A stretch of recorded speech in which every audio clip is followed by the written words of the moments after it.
Sometimes people don't want to hear the truth, not because they're ignorant, but because the truth threatens something deeper: their illusions, their comfort, their emotional stories. Friedrich Nietzsche knew this. He once said, "Sometimes people don't want to hear the truth because they don't want their illusions destroyed." And when it comes to love, that illusion runs deep. They told you love would save you, that it would be pure, redemptive, unconditional. They said the right woman would appear, like magic, and somehow she'd heal the pain you never dared to face alone. Childhood wounds, the ache of being unseen, that hollow place inside you that success, money, or even masculinity couldn't fill. You didn't dream that myth up.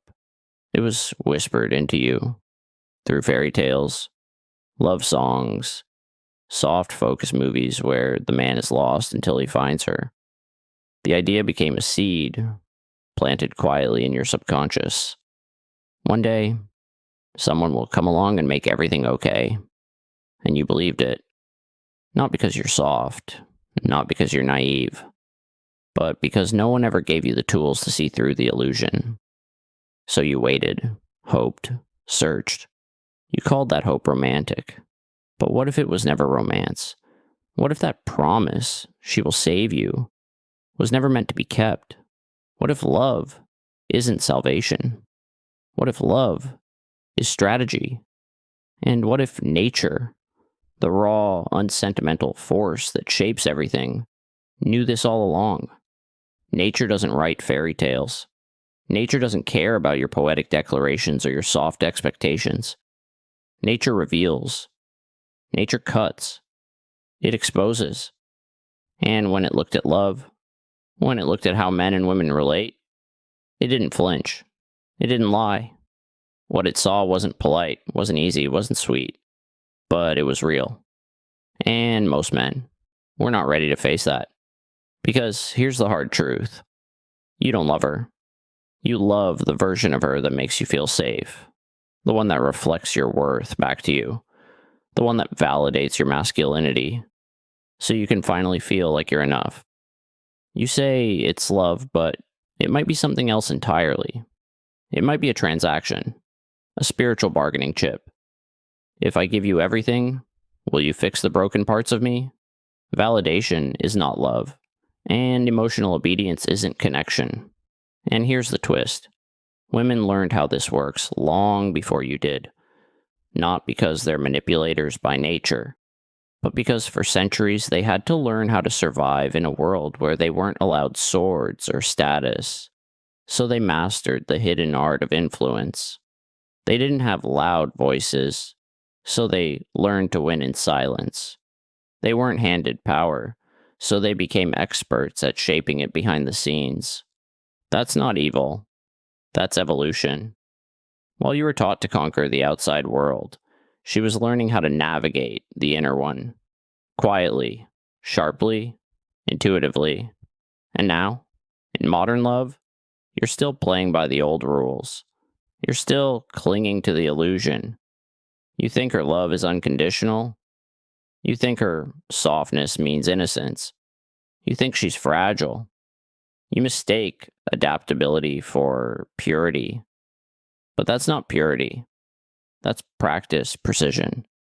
While you pour your heart out in the name of vulnerability, she's watching, listening, mapping, not your words, your needs, not your declarations, your insecurities, not because she's cruel, but because survival taught her to read emotions faster than you could speak them.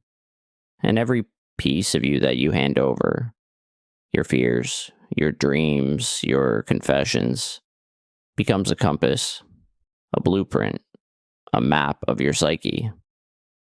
And with that map, she doesn't control you through force. She doesn't have to. She becomes indispensable. And that's the part you can't see. You call her intuitive. She is. But not because she's magical. Because she learned early that emotional intuition is power. Nietzsche saw this. He saw that what we call love is often a quiet negotiation for control. Who gets to decide how close we are? Who holds back first? Who gives in last? These aren't romantic questions. They're power questions. Because in love, the one who needs less controls more. And let's be honest, you need more. You give her time, you give her identity, you give her your whole heart and call it honesty. And what does she give you? Just enough. Just enough to keep you chasing. Just enough to feel connection. But is it connection or is it choreography? We live in a culture where women are taught to influence without appearing to lead. And men are taught to submit while thinking they're in charge. It's not your fault. It's not hers. It's the result of centuries of conditioning. And yet, even now, you walk into that emotional trap with a smile. You hand her your power and call it love. You think she's worshiping you. But what she's really doing is shaping you.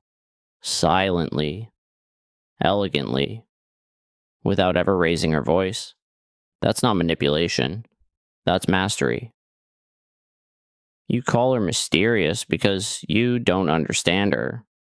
But the truth is, you never even tried. You never questioned the myth. You believed that women were morally superior, that her affection came without motive, that her tenderness was divine. And as long as you believe that story, you'll keep giving away your agency in exchange for emotional safety. She didn't ask for that power, but she'll accept it, because the system taught her how to use it. You're not being loved, you're being handled. And the scariest part? You like it. You like the warmth. You like the emotional anesthesia. You like that feeling of being needed. Because as long as she's there, performing the role you wrote for her, you don't have to look inward. But what happens when she stops playing the part? Nietzsche would say, you never loved her. You loved how she made you feel about yourself. She was the stage. You were the actor. And when the stage collapsed, you didn't just lose her. You lost the role. You lost the illusion. She didn't betray you. She just stopped performing. You didn't see her. You saw your idea of her. And when she didn't match it, you called her cold. You called her cruel. But maybe, just maybe, the betrayal wasn't hers. It was yours. For falling in love with a fantasy and expecting someone real to live inside it. Nature never condemned women. That's not what Nietzsche was doing. He didn't criticize femininity. He criticized the male illusion of femininity. The projections, the myths, the comforting lies we wrap around the idea of her. He wasn't attacking women. He was demanding men grow up. Because as long as you chase the angel, the muse, the healer, you're not loving a woman. You're loving a mirror.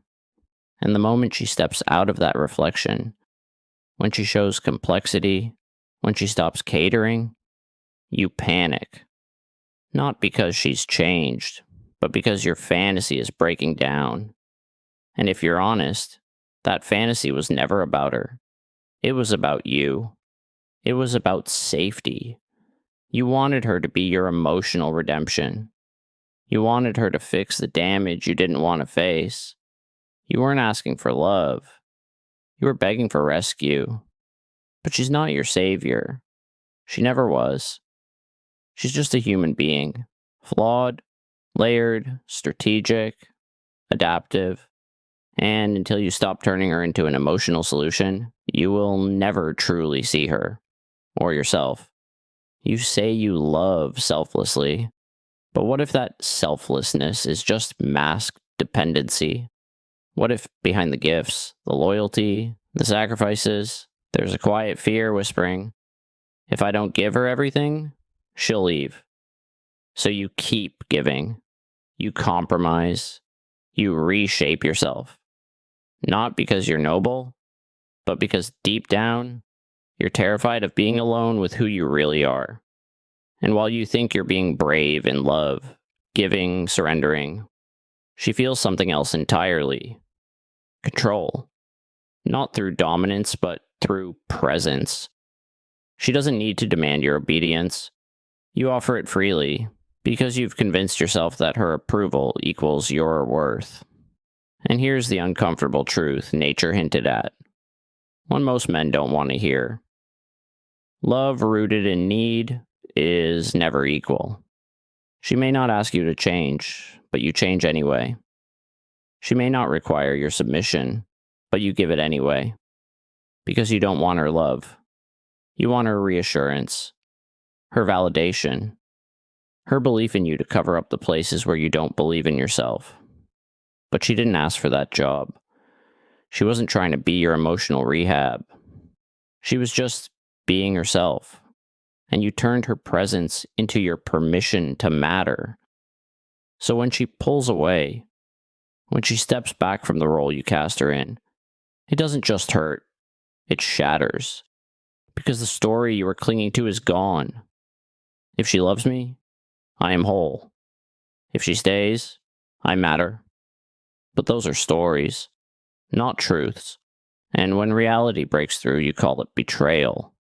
But Nietzsche, he would call it an awakening. The lie isn't that she has power. The lie is that you didn't see it. You called her gentle, but she was observant. You called her nurturing, but she was strategic. You thought she surrendered, but she was choosing every step of the way. Because the person who sees the dynamic clearly always holds the key. And now, with the illusion cracked open, the pieces start to make sense. You remember the smiles, but also the calculation behind them. You remember how she could answer your feelings before you spoke them. You called it magic. It wasn't magic. It was survival. Her emotional intelligence wasn't decoration. It was defense. A way to move through a world that didn't allow her to confront directly. So she shaped instead. She studied. She read the room before you knew there was a room to read. That's not manipulation. That's instinct honed by necessity. And this isn't about blame. It's about reality. We live in a world where love is marketed as mutual surrender, but practiced as mutual leverage. Where vulnerability is praised in public and weaponized in private. Where feelings become currency, and whoever cares less holds more. So now, what do? You either break, or you wake. Most people break. They run back to the myth. They look for another muse, another emotional caretaker. They say, this time, it'll be different. But it won't. Because the roles haven't changed. Only the actors have. And until you stop needing her to play a part, you will never meet the woman behind the mask. But what happens when the mask is gone? When you stop chasing softness and start recognizing strategy? When you stop looking for someone to complete you and start building yourself from the inside out? You begin to see, not manipulation, not cruelty, not games. You see instinct. You see adaptation. You see power wielded from the shadows. Not out of malice, but out of necessity. She didn't want to control you. She just wanted some power. Because the world denied her all the others. And when you finally see that, when you stop demanding love feel like comfort, and start accepting that it often feels like tension, like growth, like the friction of two real people colliding, that's when love becomes something new, not a dream, a revolution. So don't ask if she's ready to love you. Ask if you're ready to see her without the myth. Because only when you drop the myth do you finally meet yourself. And only then does love stop being a script and start becoming a conversation. Raw, real, and grounded in truth. If this opened your eyes, if it made you uncomfortable in a way that felt honest, share it, like it, subscribe. Not because this is entertainment, but because maybe, like me, you're tired of illusions. Maybe you're done with the fantasy. Maybe you're ready to finally see